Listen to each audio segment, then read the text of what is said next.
The M speaks to your heart. The M speaks to your soul. The M can motivate you. If you get...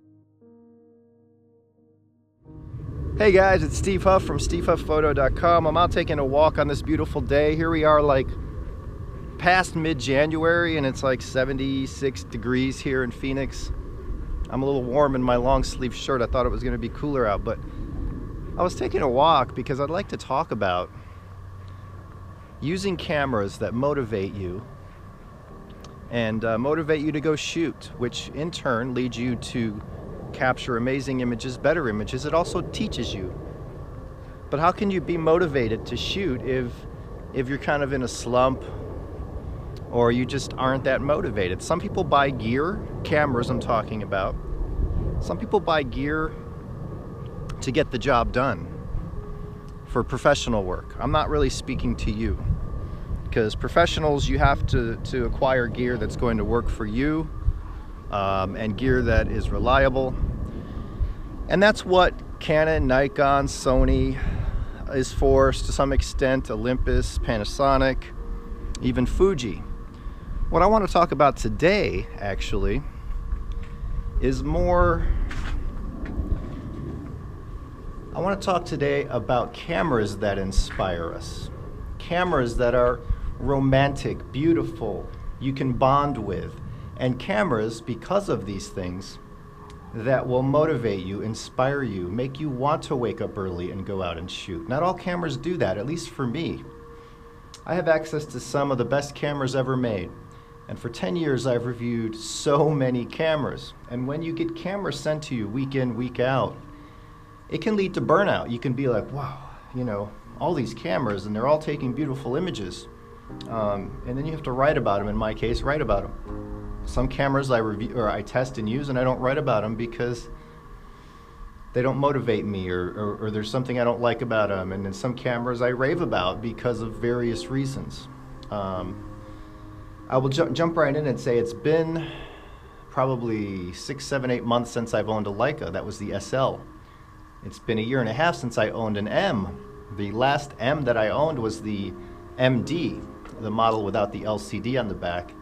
And I really enjoyed that camera with lenses like even that 28 f/5.6, the Sumeron. It was a beautiful lens. The 50 Apo, a beautiful lens. Most Leica lenses, M lenses, are beautiful, small, and jewel-like, and they perform to an amazing level. Some are better than others. But when you have a camera like a Leica M with an M lens, we'll just use the 50 Apo as example. That is one camera and one lens that I could live with for the rest of my life and not want for anything else in reality. It's just such a beautiful combo. And it's one of those bodies made by Leica. Before I go there, I'm going to say that over all these years, I've used so many cameras, yet I can count on 3 fingers 3 models that really inspired me, motivated me, made me want to go out and shoot, made me a better photographer when I wanted to get serious. That's the Leica M, whether it's the M8, M9, M240, MD, M262, the M10. The Leica M has always spoken to my heart and my soul and motivated me to go use it. When you hold it in your hands, it's a thing of beauty. And I've used them since the M6, M7, MP, M8, M9. I've used all of them. I love the M. It was only recently that I've noticed my eyesight lagging. You know, I'm 48 now, and when you get to be that age, your eyesight starts to kind of, up close vision is not very good anymore, right? So when you're looking at that rangefinder, I was missing focus, but I could have got a diopter, right, to fix that. But recently I was in Hawaii with Sony, and someone brought an M10 and a 50 Apo, and it's been so long since I've used it. I picked it up and held it, and I instantly felt that passion reignite. I instantly felt that magic just from holding it and looking through the viewfinder. Spending 1.5 years without a Leica M, or owning a Leica M I should say, has really opened my eyes back when I picked one up again to remind me of how special it is. Yeah, it's expensive. It's expensive as hell. Buying a Leica M and a 50 will set you back about 15 grand. That's more than a Hasselblad X1D and the 45, which comes in at what, around 11 these days? Both beautiful cameras. The X1D reignited my passion when I purchased that, because it's very similar to a Leica, but it's still not an M, right? Even though the Hasselblad has greater imaging potential, it's not an M. Usability goes a long way when using a camera. So I was reminded just how special a Leica M is, and then it got me to thinking about the SL, but really my heart, deep in my heart, it's always been connected with the Leica M. So after shooting with that M10 and 50 in Hawaii for a little bit, only just for a couple minutes, and that's thanks to Kish over at SLR Lounge. It got me to thinking that, wow, I'm actually without an M camera, and all my life I've shot him. My whole son growing up, all the way up through his upper teens, was documented on a Leica M. I have thousands, tens of thousands of images of life of my son using a Leica M, and some of those images are amazing. A lot of noise, let the car pass. And there's just something special about some of those images with the pop and the snap and the color, and it's because of those Leica lenses. But again, the usability, having that small, solid, what feels like a handcrafted, hand-carved body with a jewel-like manual focus lens, and when you see those results on your screen, you're just blown away that this little combo did that. And you created it because you're using manual settings for the most part. So it gives you a greater sense of accomplishment when you capture one of those images that are just wow, and you want to print it. Whereas if you're using a Canon, Nikon, Sony, whatever, you just kind of fire away, look for the light, fire away. With a Leica, I find myself setting up the shot, seeing. My eyes can see like a Leica rangefinder. That's how trained I am to using a Leica. So I figured I stopped using them because my eyesight was going, my up close vision, I was missing focus.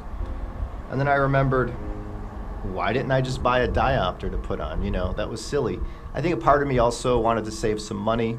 But I own camera systems by Hasselblad, by Sony, by Olympus, with various lenses, and I'm still, after holding that Leica M10, I still want one. So I don't think I can swing it right now, but soon I'll be placing an email or a call with Mr. Ken Hansen, Leica dealer extraordinaire, and see what I can do about getting another M and a 50 of some variety. Maybe the older Summicron, because it's so cheap and so good. But yeah, I miss that M. The M speaks to your heart. The M speaks to your soul. The M can motivate you, if you get it. Some people don't like M's. One way to find out is borrow or rent an M for a week. At the end of the week, you're either going to love it and you're going to want one, or you're going to hate it and say, why would anybody pay this kind of money for it? Some people don't like rangefinders. Some people love them. Some people, it's a lifestyle.